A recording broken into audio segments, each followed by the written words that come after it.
Cancel Frédéric, je suis médecin ostéopathe, médecin de MPR. J'exerce en libéral à Beaune. Je pratique essentiellement l'ostéopathie et la médecine manuelle, plus des consultations de médecine physique. La méthode Aliane, j'en ai pris connaissance il y a 2 ans et demi. J'étais venu à une journée de congrès du Centre des Massues et il y avait un stand Aliane qui était au milieu des autres exposants et ça m'a attiré l'œil. Donc je suis reparti avec une doc en me disant un jour il va falloir que je m'intéresse à ça parce que ça me paraît intéressant. Et puis bon, n'étant pas disponible matériellement pour le faire tout de suite, j'ai mis un certain temps à m'y mettre, mais je suis bien content d'y être maintenant.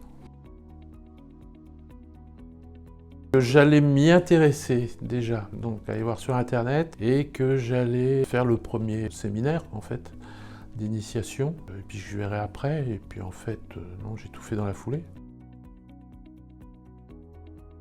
De par mon exercice au cabinet, parce que depuis des années que j'exerce, j'ai quand même des patients chroniques pour lesquels des fois on est un peu haut en bout de course, où on a l'impression de les entretenir sans vraiment les améliorer, et qu'il fallait trouver d'autres moyens s'ils existent, et que j'avais le sentiment que Aliane pouvait en être un.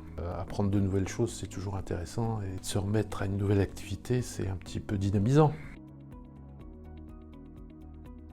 Pas si difficile que ça, contrairement à ce que je pensais. Au premier abord, je me disais où est-ce que je vais aller les trouver, et en fait je les ai sous les yeux tous les jours. Des patients avec des inhibitions motrices, je me perçois qu'il y en a beaucoup. Ça a été facile d'introduire ça au cabinet, surtout auprès des gens qui sont en bout de course, qui depuis des années galèrent avec des problèmes chroniques, récurrents. Et là, ceux-là sont pleinement ouverts à essayer une nouvelle thérapeutique, même si elle est un petit peu plus coûteuse que les autres et pas remboursée. Mais l'ancienneté et la gêne du problème font qu'il y a un moment où ils n'hésitent plus.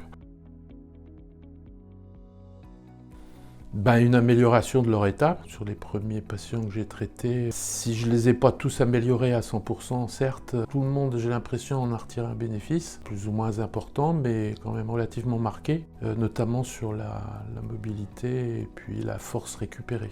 C'est pas toujours aussi évident sur les tableaux douloureux, mais à partir du moment où on arrive à redonner de la force et de la mobilité, même si le geste, le mouvement reste un peu douloureux, les gens sont déjà contents de pouvoir le refaire, même s'il n'est pas complètement indolore. C'est une grosse satisfaction pour eux comme pour moi.